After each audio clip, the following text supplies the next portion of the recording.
Hello, my friends. Welcome to the Power of Three. We've been going on this journey now. This is a third episode, and the idea is to find your gaps extremely rapidly.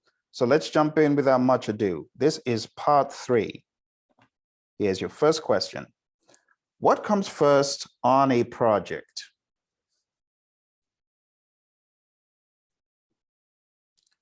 All right.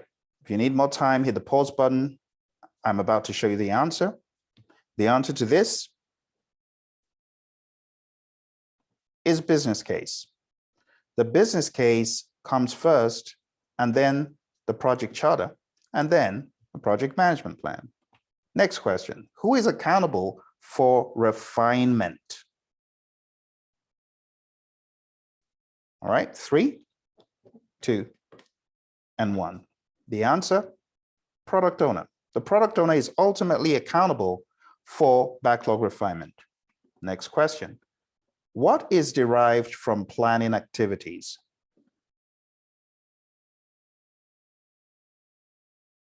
Okay, make sure you hit that pause button if you need more time. The answer to this is not quality audit documents. That's in executing. It's not forecasts and reports. That's in monitoring and controlling. From planning, the best answer is risk plans. Next question. What should be done next after developing a project plan? Hit the pause button. 3, 2, 1. The answer, my friends, you just created the plan. You wouldn't close out the project, and you've already done the charter. So the best answer is report generation. Next question. Who is responsible for performing the project work on a predictive project? 3, 2, 1. The answer? Team. Same way the team does the work on predictive, same way team does the work on agile projects. Next question. Who is responsible for facilitating all the daily scrums and retrospective meetings? Be sure to hit the pause button if you need more time. 3, 2, 1. The answer is development team. It's not the project manager and it's not the project sponsor. There's no project manager in the world of Scrum, right? Project sponsor in the world of Scrum, even though they're stakeholders, we don't call out those roles. Moreover, it says who is responsible for all the daily scrums. In the real world, that's not how it works. In the real world, the Scrum Master is not responsible for all the daily scrums and the retrospective meetings. The idea is that the Scrum Master will coach the team, but ultimately the team is going to jump in to do those. So the development team is the best option in this case. Okay. Just so you know, if you're feeling weak in your prep, you need to go on down to hpmexam.com and sign up for the PMP Exam Immersion.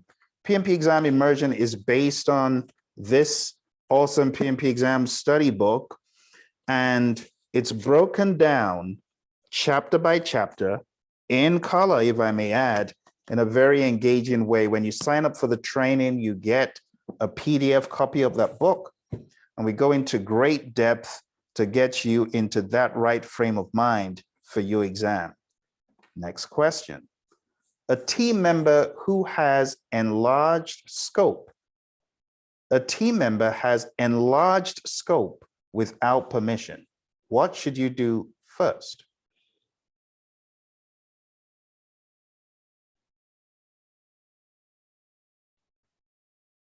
Gonna let you think about it for a little bit.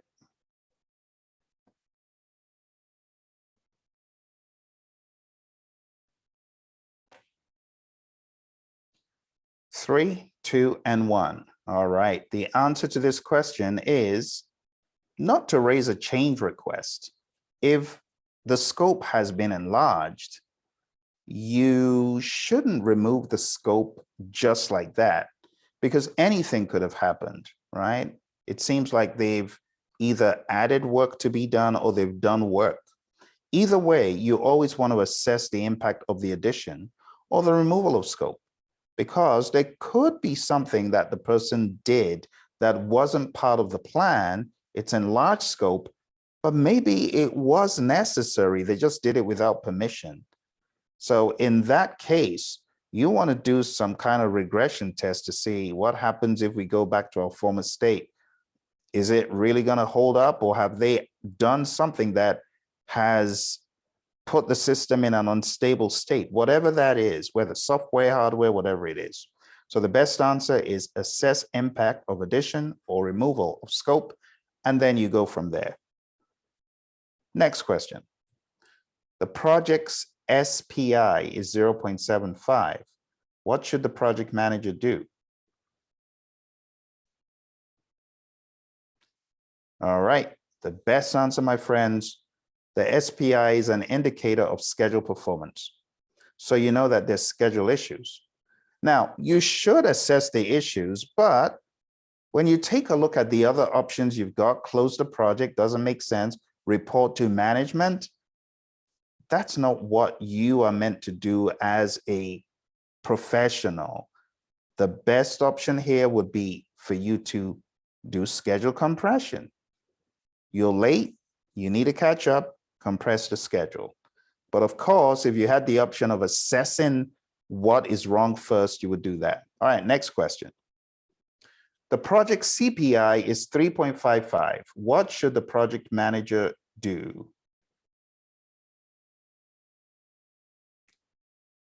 All right, I will show you the answer. So make sure you hit the pause button if you need more time. The answer is not C, and it is not A. It's B. Assess this condition. Find out, why is our CPI 3.55?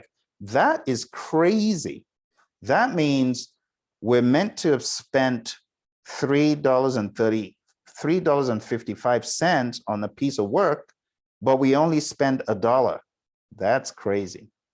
So you're 3.55, you're 3.55 times efficient than you originally said you were going to be in terms of cost. That's suspicious. So you want to assess the condition. Even though it looks good, it would be silly to do nothing, because obviously something is up and you need to know what's up. All right, let's go to the next one. Quality metrics were selected, and now the quality control measurements indicate quality has not been met in the deliverables. What should the PM do first?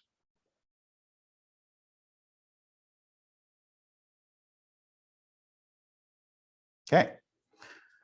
Again, your mindset for the exam is not to choose report to management. No, we don't do that. The next one, it says document as a risk. Well, it says, and now the quality control measurements indicate quality has not been met. This is not a risk. This is an issue. This is happening right now.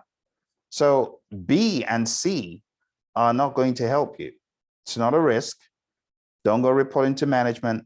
The best thing to do is to compile a quality report, assess the report, analyze it, and stuff like that. But A is the best option in this regard. Here's your next one. Physical resources allocated to your predictive project are not being used as planned. Whose responsibility is this to resolve and control these resources? The answer is the project manager. Be aware that on your PMP exam, no matter how they may try to confuse you or trip you up, the project manager is typically the language you hear, right? And this is really control resources, which is the project manager's job anyway. So it's not the product owner, they don't get involved in that. And it's not the project sponsor, they don't get involved in that, it's the project manager. So that's a freebie question. Next question. Stakeholders have complained that information promised to them has not yet been distributed. What should the project manager do? All right, hit the pause button if you need more time. Now, the best option, my friends, is not to prove that you sent the information. Why do you want to do that? I sent the information. It's not going to get you anywhere. Ensuring risk plans were implemented, that's not helping. What you want to do is check the communication effectiveness. Make sure that the communication management plan, what you have planned to do for communications, is indeed working. All right. The other options either don't make sense or are not proactive. Proving that you sent the information does nothing. Solve the problem. Closest one to solving the problem is checking the effectiveness, and then you can do something about it. Next, which comes first? Is it risk response planning, qualitative risk analysis, quantitative risk analysis? Which comes first? All right, 3, 2, 1. The best answer, my friends, is B. Qualitative risk analysis comes first, then quantitative, then planning risk responses. Okay. I hope you didn't read A as plan risk management, because that's different. Okay, let's move on. Velocity should be used to do what? 3, 2, 1. The best answer, my friends, is plan work. Velocity is not used to hold the team accountable, right? Because velocity could fluctuate with capacity. If you don't have the capacity you had last sprint, your velocity is going to be different, wildly different. And then you wouldn't use velocity to reward the team. It's also not used to punish the team. So we don't do that in the world of Agile. It's really more to plan work to take in, and we're able to see if we can deliver or not. Next question. Which of these can be used when identifying stakeholders? 3, 2, 1. The answer to this, my friends, is none other than the power interest grid. Probability impact grid, which should really read matrix, is used in risk management, and regression analysis is used in closing the project or the phase, right? That's where you would use regression analysis. So best answer is A. All right, for those of you just come in, we're going through a gap finding exercise. And as a reminder, this weekend on Sunday, we are having the PMP Exam Immersion. To sign up, go to hpmexam.com. We're going to be covering people, process, business. Again, it's based on a very robust curriculum put together by my buddy Roy and I. It's a really robust book that covers people, process, and business methodically. So, you know, you've got the PMBOK Guide 6, you got the 7th, you've got the Agile Practice Guide, you got all this stuff. You got the Scrum Guide if you wanted to add it in. Well, in this book, it covers everything all in one place, and it goes through the content by the domains. All right. So if that sounds like something you are interested in, I would recommend go to hpmexam.com, sign up right now. It's gonna get you in ship shape for your tests. Next question. Which of these is a 3-dimensional tool for identifying stakeholders?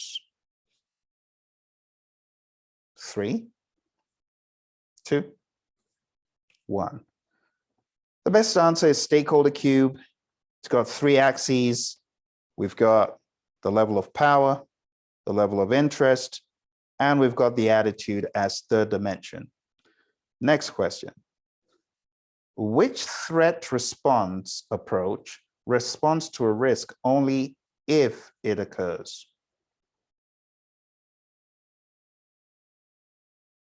3, 2, 1.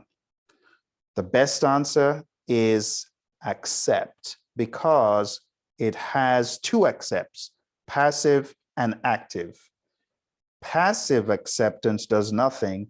Active acceptance responds to a risk with a contingency that's been put aside if the risk happens. So that's the best answer. Next question. Setting up a special purpose partnership or spin-off company is an example of which strategy?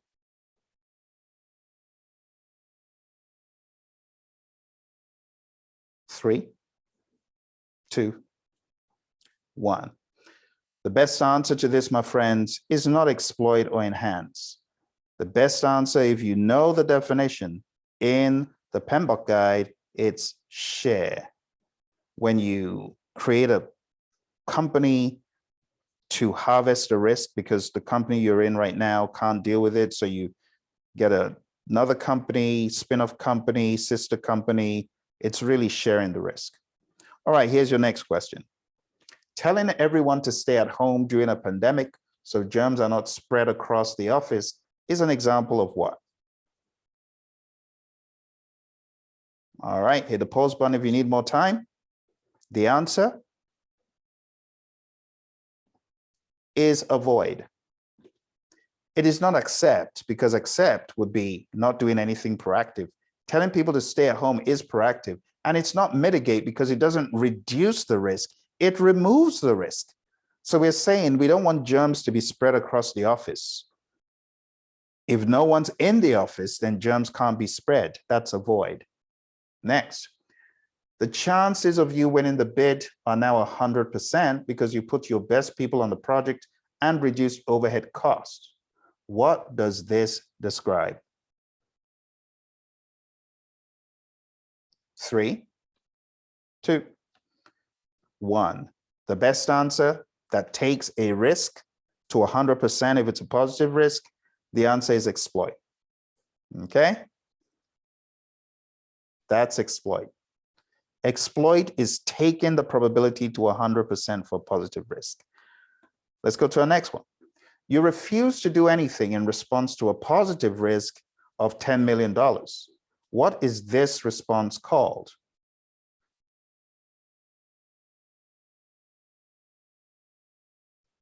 All right. Hit the pause button. The answer is passive accept. Not doing anything. There's a positive risk. You're not doing anything. It's still accept, even on the side of positive, and it's active accept. All right. Let's go to our next question. A stakeholder expressed displeasure to you about a feature which they had initially tested. You are the PM. What should you do?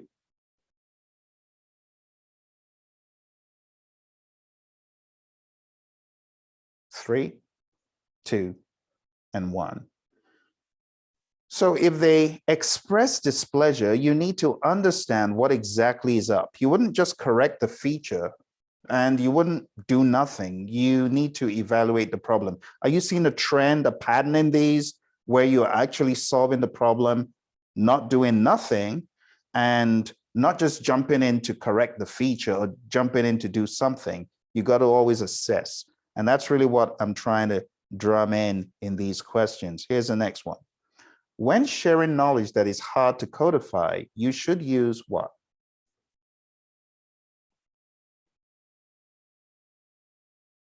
Three, 2, and 1. Well, if it's hard to codify, you shouldn't be codifying it, right? You shouldn't be writing it down. You want to use the concept of tacit knowledge. It's one of the things we talk about in this book. There's a difference between tacit knowledge and explicit knowledge. Tacit knowledge is knowledge that you would typically convey as much as possible face-to-face, interacting with an individual in a closer way than just writing it down and telling someone, oh, just go read it. No, because they won't understand it. So tacit knowledge versus explicit knowledge, we talk about that in the building of a shared understanding as well. We talk about this in a number of places in this curriculum. But if you haven't read 4.4, as far as manage project knowledge, it's possible that might have escaped you because it's spoken about in this world of project management. So tacit knowledge is the one you wanted to choose, not explicit. Explicit is easy to codify. tacit knowledge, that's the one that's tricky, right? That's the one that's hard to codify. Hard logic is just a distractor. It's thrown in there just to distract you. That actually comes from dependencies. We've got hard logic, soft logic, and so on. That's from scheduling. Has nothing to do with this. All right, here's the next one. Which of these is a communication method? 3, 2, 1. The answer is pull. You know, you got interactive push and pull. It's pull communication. Fax, voice to text, those are not one of the top 3, one of the umbrella 3. All right, here's your next one. The first thing you should do after planning a knowledge area is typically what? 3, 2, 1. After planning, what do? You execute. So execute is what I would have been looking for. Let's go to our next one. Next question. To find the variances a team member has caused to the budget, to find the variances a team member has caused to the budget, which of the following would you use? Okay, 3, 2, and 1. All right, the answer is cost variance. Cost variance is what you would use for variances, for cost. Schedule variances would be variances as far as schedule is concerned. Let's go to the next one. Which performance is best for a project that is live and underway?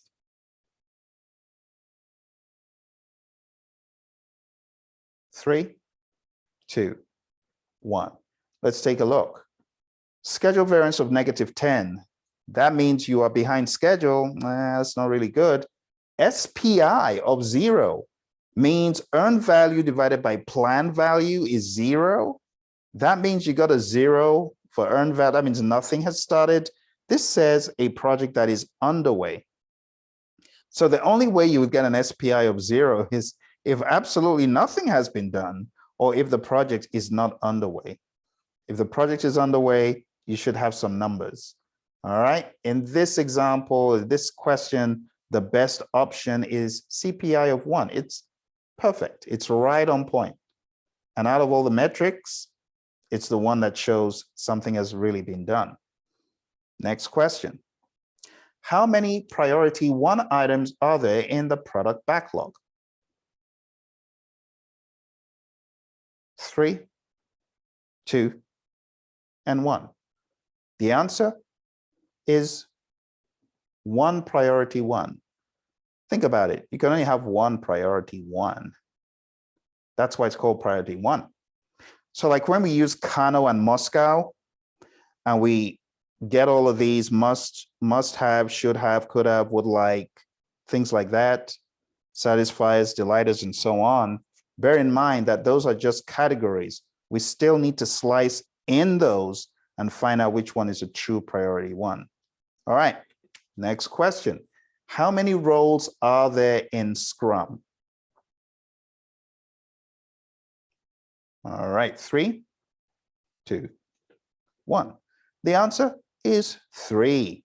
There are 3 roles: the product owner, the Scrum Master, and the team.